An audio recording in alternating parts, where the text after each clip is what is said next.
In this episode, we're going to make vulnerability severity feel like a practical decision tool rather than a confusing set of numbers and labels that everyone argues about. Vulnerabilities are weaknesses that could be exploited, but not every weakness creates the same danger in every environment, and treating them all as equal is one of the fastest ways to burn out a security program. Beginners often see a long list of findings and assume the biggest number is automatically the most urgent, yet real risk depends on context, exposure, and what an attacker can actually do with the weakness.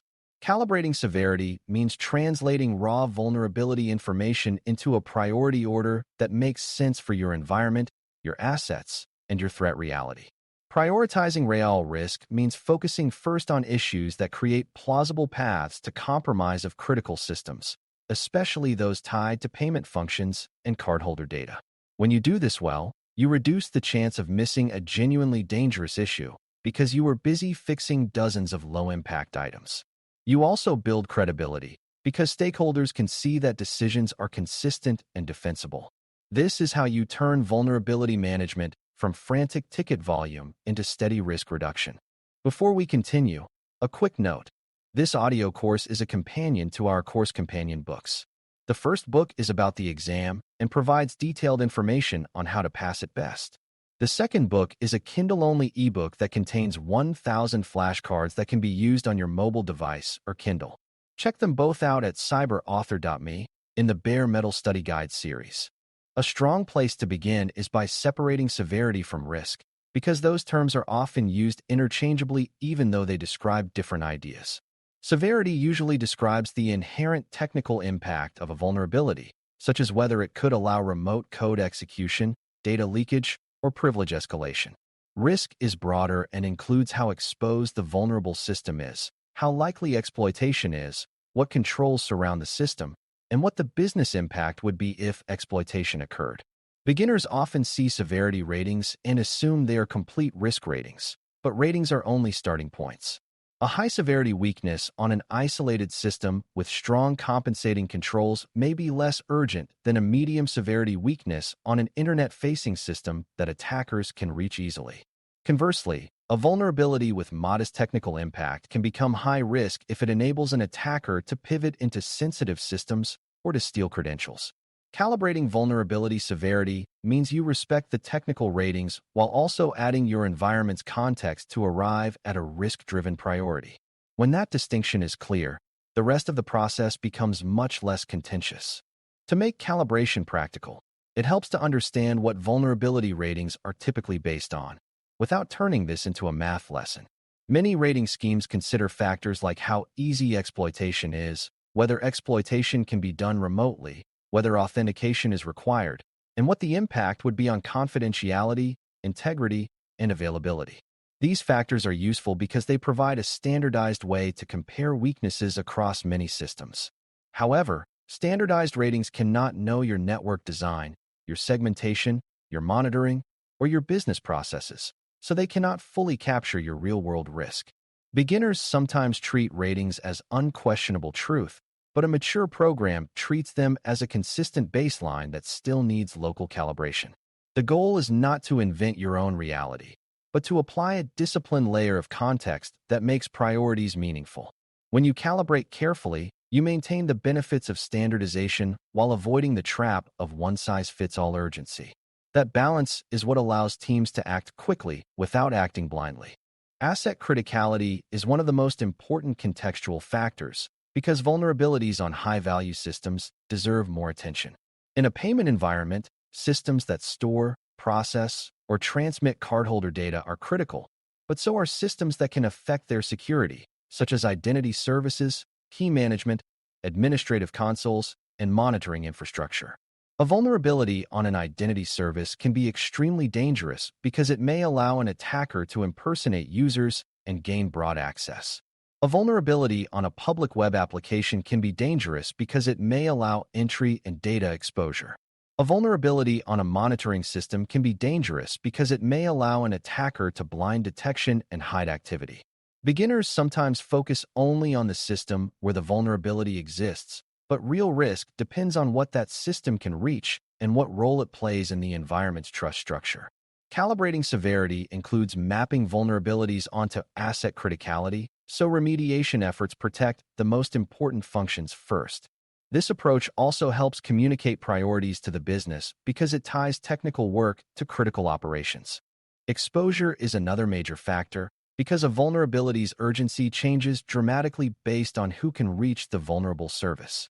Internet-facing exposure generally increases risk because attackers can probe it continuously and at scale.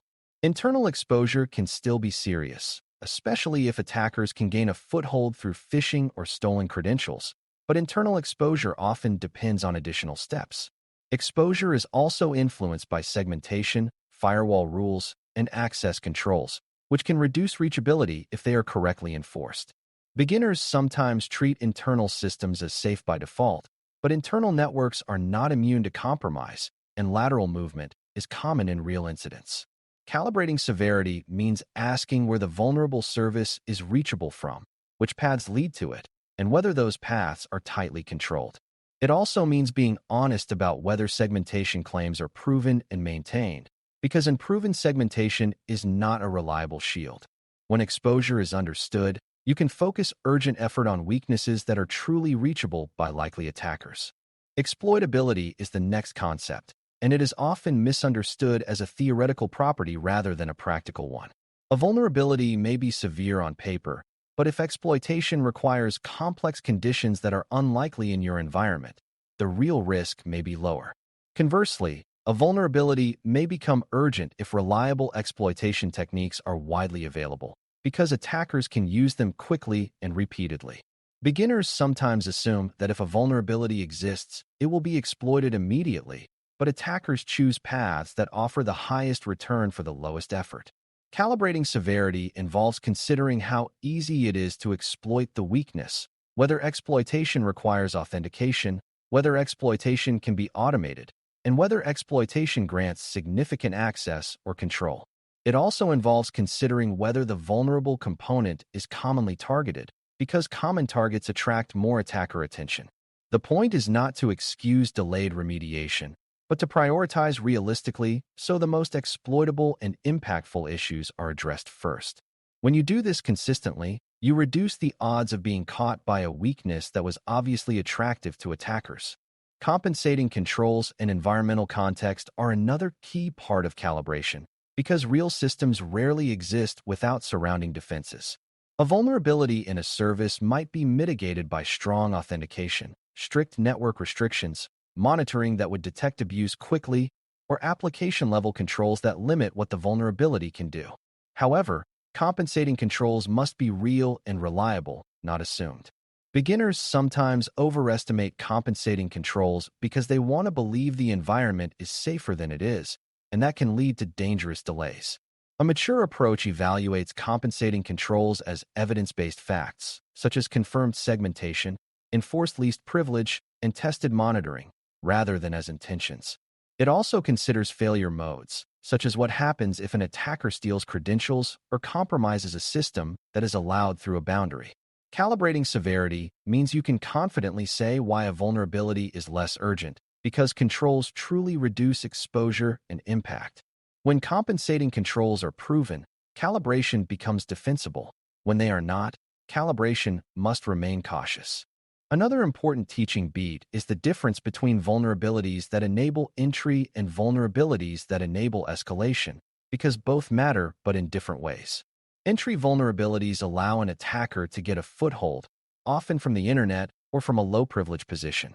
Escalation vulnerabilities allow an attacker who already has some access to gain more power, such as becoming an administrator or accessing sensitive data.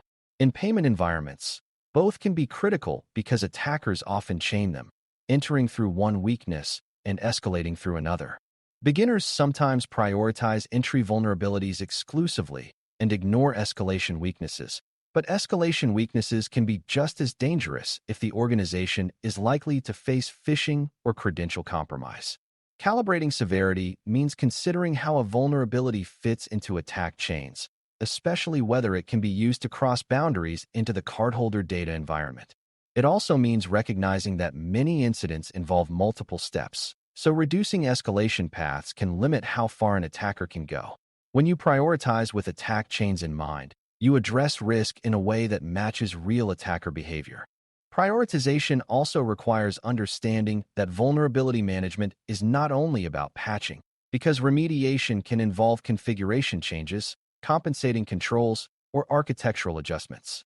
Some vulnerabilities are fixed by updating software, but others are reduced by disabling unnecessary services, restricting network exposure, removing legacy protocol support, or changing application behavior.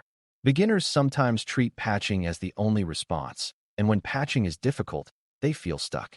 A mature program considers multiple remediation options and chooses the one that reduces risk fastest and most safely.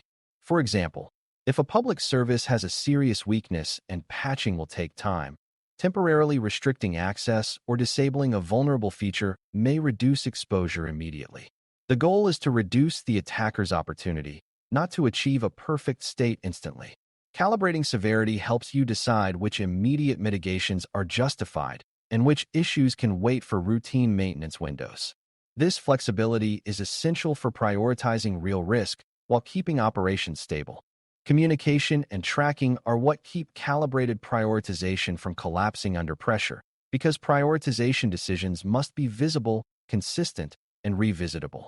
When you decide that one issue is urgent and another is scheduled later, you should be able to explain why in plain language and tie the explanation to exposure, asset criticality, exploitability, and controls. Beginners sometimes think prioritization happens in someone's head, but undocumented prioritization becomes political and inconsistent, especially when different teams feel different urgency. Tracking also matters because vulnerabilities are not static. New information can change priority, such as new exploitation activity or a change in system exposure.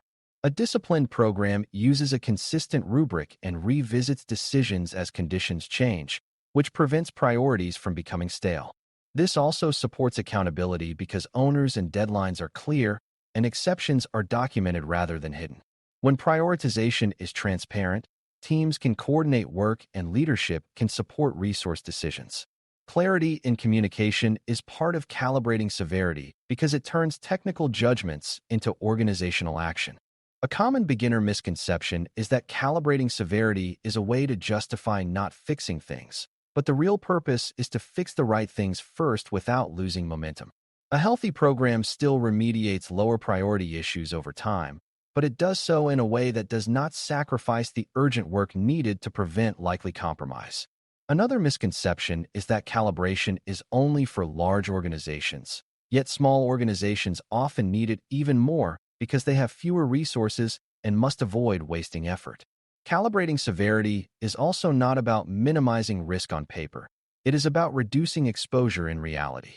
That means it must be paired with verification, such as retesting after remediation, confirming that exposure is reduced, and ensuring that the vulnerability is not still present through an overlooked path. When calibration is honest and paired with follow-through, it becomes a tool for steady improvement rather than a tool for excuses. The strongest programs are those that prioritize effectively and then execute consistently. As you bring all these ideas together, calibrating vulnerability severity and prioritizing real risk becomes a disciplined way to turn vulnerability lists into meaningful action. You begin by separating severity from risk, recognizing that ratings are baselines that must be enriched with environmental context. You incorporate asset criticality, so the most important systems and trust structures receive attention first. You evaluate exposure and reachability, so urgent work focuses on weaknesses attackers can realistically touch. And you consider exploitability, so you prioritize weaknesses that are easiest to abuse. You account for compensating controls only when they are proven and reliable. And you think in attack chains so entry and escalation paths are addressed together.